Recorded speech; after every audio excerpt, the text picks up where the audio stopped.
फुस्कीपुर नाम के एक गांव में हलवेश और किल्विश नाम के दो धनवान भाइयों का राज चलता है और इन दोनों भाइयों की आपस में बिल्कुल भी नहीं बनती है और इनकी इस आदत की वजह से गांव के आम लोग परेशान होते हैं।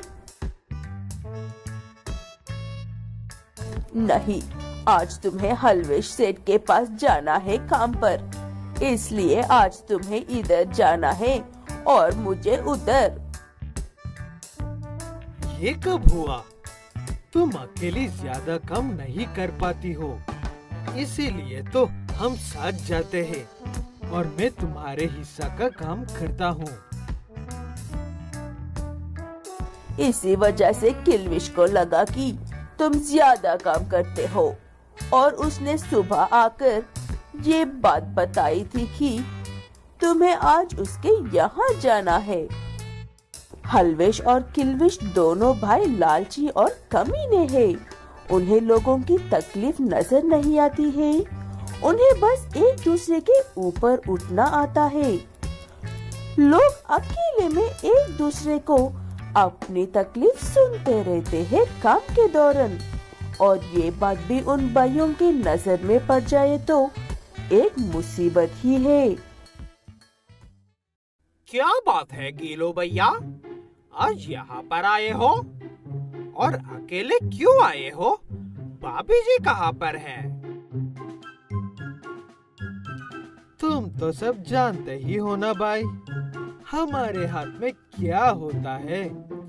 वहाँ पर भी जैसे तैसे कर रहे थे, यहाँ पर बुलवा लिया।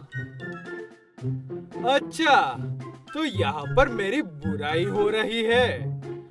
तुम दोनों इस गुस्ताखी के लिए काम खत्म होने के बाद भी 4 घंटे ज्यादा काम करोगे। ऐसे कहकर हलवेश वहाँ से चला जाता है। उसके जाने के ठीक कुछ ही देर बाद गोलची पहले काम छोड़ता है, उसके बाद गांव छोड़कर वहाँ से भाग जाता है। लेकिन गीलू ऐसा कुछ भी नहीं कर सकता है, इसलिए सारा काम खत्म होने के बाद भी 4 घंटे काम करके घर लौट रहा होता है। तभी उसे एक गाय के बच्चे की आवाज आती है। ये इतना छोटा गाय का बच्चा इस वक्त जंगल के पास क्या कर रहा है? ये यहीं पर रहा तो इसकी जान को खतरा हो सकता है। मैं इसे घर लेकर जाता हूँ। छोटा सा ही तो गांव है, कोई ना कोई ढूंढते हुए आ ही जाएगा। ऐसे कहते हुए गीलू उस गाय के बच्चे को अपने घर लेकर जाता है। तुम्हें आज आने में इतनी देर क्यों हो गई है? और ये बछड़ा किसका है? लेकर आए हो? गीलू मीना को सारी बात बताता है। उसकी बात सुनकर मीना और वो गाय का बछड़ा बहुत दुखी होते हैं। उसके बाद बछड़े को घास डालकर खुद भी खाकर सो जाते हैं। अगले दिन सुबह उठकर देखा तो गाय के बच्चे की टांगे ऊंट की जितने लंबी हो गई थी।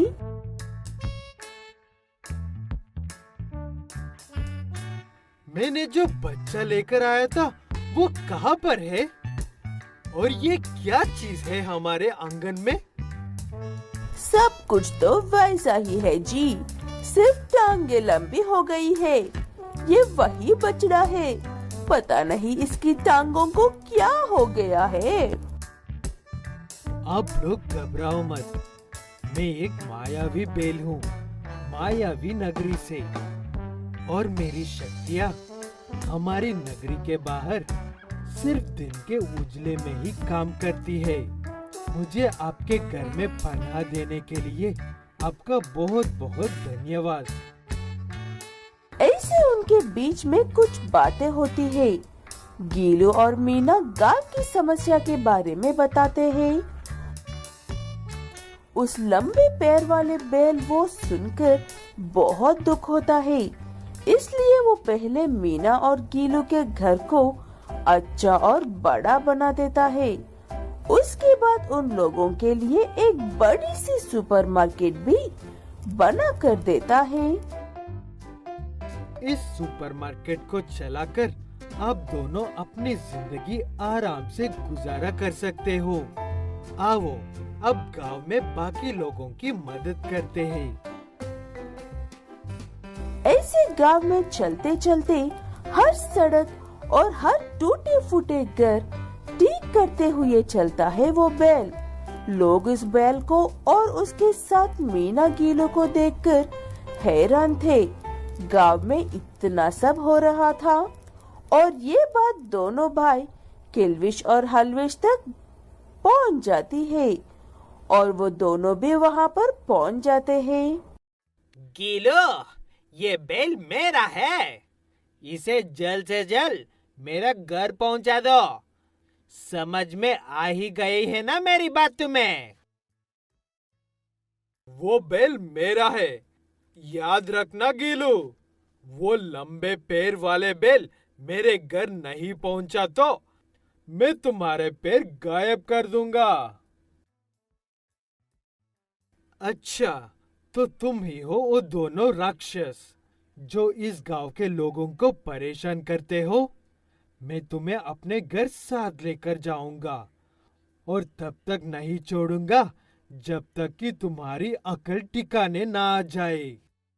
ऐसे कहते हुए वो मायावी बैल उन्हें अपने साथ ले जाता है और वहाँ पर उनसे खूब काम करवाता है। यहाँ पर वो दोनों भाई ना होने की वजह से सारे गांव वाले मिलकर जश्न मनाते हैं और अपनी मर्जी के काम करके खुशी खुशी रहने लगते हैं। तिरछुपुर नाम के एक गांव में बीकू नाम का एक बैल अपने परिवार के साथ रहता है। बीकू बैल कुछ ही दिन पहले अपना सब कुछ खोकर बैठा है। उससे पहले वो सिर्फ बेवकूफ काम करता था, लेकिन अब वो समझदारी से काम लेने की पूरी कोशिश कर रहा है।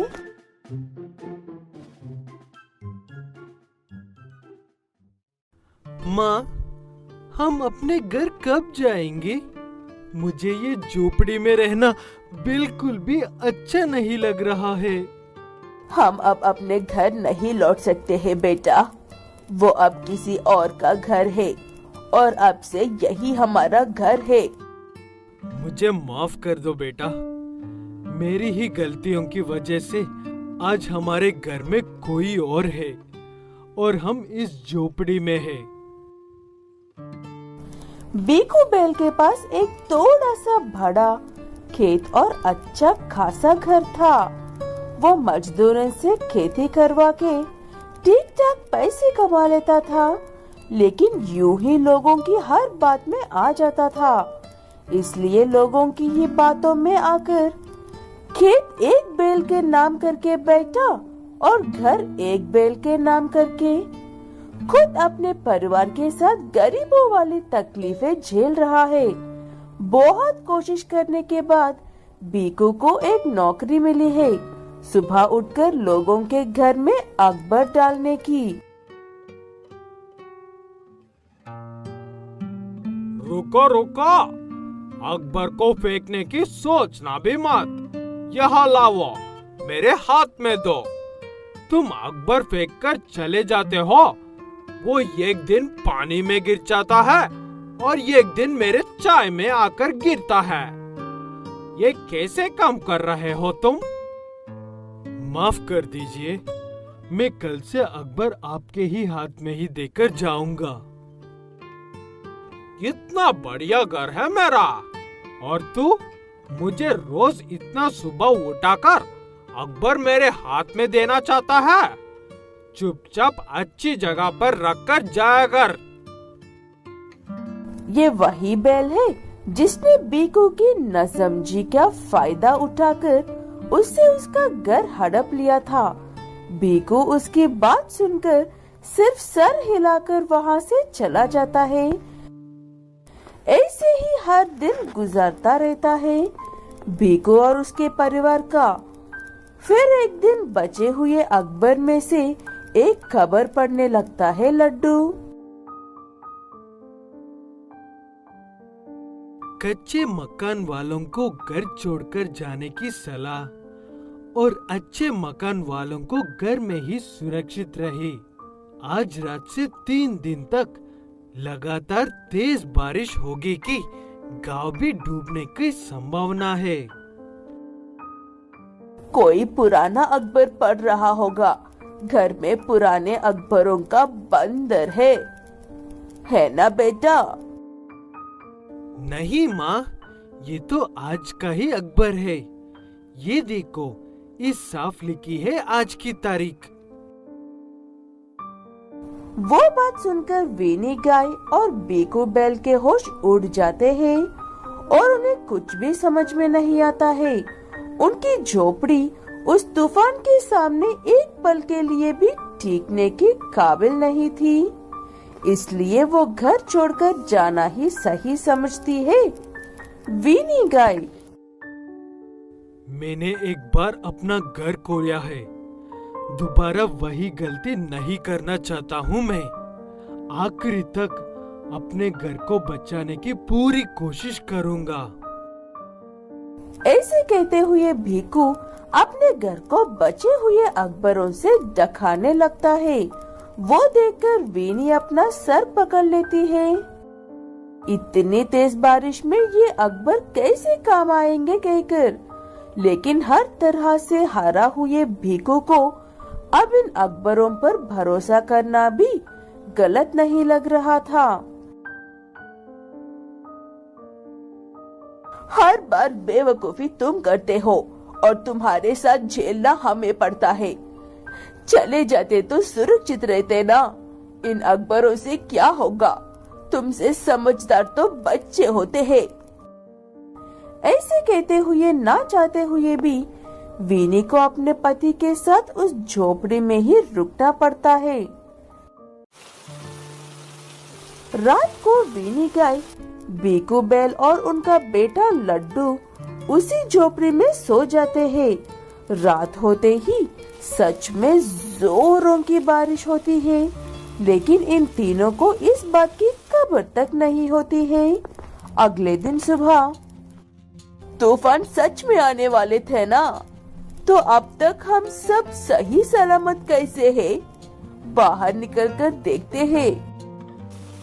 ऐसे कहते हुए बाहर निकलकर देखा तो सारा गांव कमर तक डूबा हुआ था और अब भी बारिश हो रही थी, लेकिन उनकी झोपड़ी पानी के ऊपर ही थी।